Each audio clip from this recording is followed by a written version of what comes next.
नमस्कार दोस्तों। इसके पहले परमेश्वर की राह में मैंने आपको बताया था पूर्णतया, और पूर्णतया के साथ में मैंने एक शब्द कहा था। वो शब्द था खुद को खाली करना। खुद को खाली का अर्थ बहुत बड़ा भी है और समझदारों के लिए बहुत छोटा भी है। खाली का अर्थ ये नहीं है कि आप अपनी चमड़ी, मांस या कपड़े उतार के फेंक दो। खाली का अर्थ ये है कि जो सांसारिक व्यवसान हैं आपके सिर पर, आपके अंतर मन में, अंतर चैतन्य में, जो परमेश्वर की राह में बाधक बनते हैं। आप काम कर रहे हैं, आपके पास धन का अभाव नहीं है, लेकिन आपको हमेशा आपके बच्चों की चिंता, उसके फ्यूचर की चिंता, और वो कैसे रहेगा, कैसे करेगा, ये सारा जीवन आप लोग लेके चलते हैं। और आप सोचते हैं कि परमेश्वर की राह में चलें और परमेश्वर को प्राप्त कर लें। तो आप परमेश्वर की राह में न चल पाएंगे, न उसे पा पाएंगे। आप सिर्फ तांत्रिक साधक और ज्ञानी ध्यानी ही बन पाएंगे, लेकिन परमेश्वर को नहीं पा सकते। क्यों? कि आपके अंदर अभी भी जिज्ञासा है, आपके अंदर अभी भी दायित्व तो बचे हैं। तो दायित्व तो सिर्फ एक ही है। खाली करने का अर्थ ये है कि खाली करने का अर्थ एक दायित्व, वो एक दायित्व परमपिता परमेश्वर।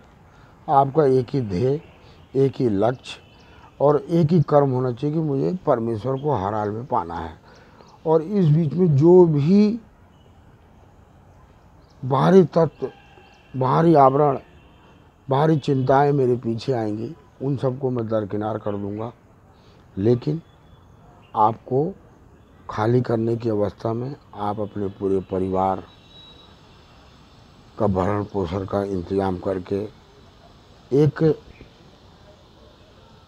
निश्चित अवधि में, अब इंसान सोचता था इतने से तो कुछ नहीं होगा, 10, 20, 50 लाख, 2, 4, 5 करोड़ मैं अपने लिए कमा लिया, मैं अपने बच्चे के लिए कर दूं।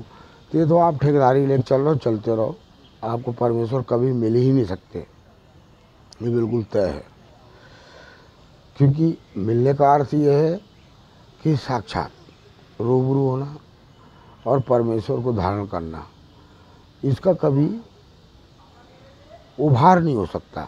वैसे तो परमेश्वर सभी में, वो अपना कर्म इस शरीर से करवा रहे हैं, लेकिन अगर आप चाहते हो कि परमेश्वर कर रहा है, उसको मैं महसूस करूं और परफेक्टली वही कर रहा है, इसको मैं देख लूं, और वही चल रहा है, वही खा रहा है, वही पी रहा है, इसको बिल्कुल रूबरू होकर देखना और उसके संग स्वयं भोजन करना, ये एक रूप होता है पाने का।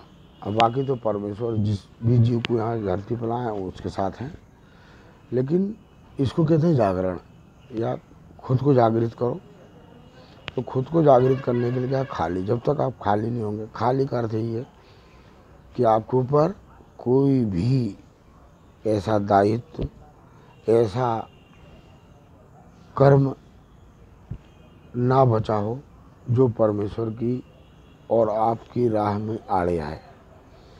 जो भी चीज़ आड़े आए उसको दरकिनार करते हुए सिर पर कफन बांध के अगर आप चलेंगे, और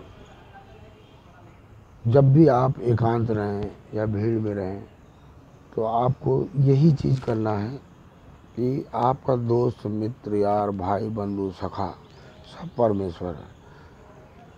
उसी से आपको चर्चा करनी है, उसी से आपको बात करनी है। तो दूसरा आपका ना कोई दोस्त होगा, ना मित्र होगा। ये सब चीज़ें प्रैक्टिकल की हैं। अगर आपको प्रैक्टिकल करना है और इस रास्ते पे चलना है तो बहुत लंबा समय भी लगता है, लेकिन प्रयासरत रहना चाहिए और करते रहना चाहिए। नित्य शमशान जाना चाहिए, व्यर्थ में ही, खाली होने के लिए। खाली होने के लिए सबसे अच्छा स्थान है शमशान। और कुंडलियाँ जिसको कहते हैं, मैं कहता हूँ शक्ति जागरण, कि शमशान को ना जगा के खुद ही तुम जग जाओ, ताकि तुम्हें सब चीज़ें समझ में आ जाए कि क्या होता है। व्यर्थ वहाँ जाकर कोई अंतर मंतर, उतारा सुतारा, जादू टोना, किसी चीज़ का सहारा नहीं लेना है। आप परमेश्वर से मिलना है, आपको डर क्या है? आप नित्य जाओ, बेकार ही जाओ। आप देखो तो जन्म मृत्यु के मिलन को रात में जाओ, दिन में जाओ, कोई छेड़छाड़ नहीं करना है, लेकिन जाके बस देखना है कि कैसे क्या हो रहा है, और परमेश्वर की मिलने की दृष्टि से जाओ। आपको स्वयं धीरे धीरे धीरे धीरे सब चीज़ों का आभास होने लगेगा।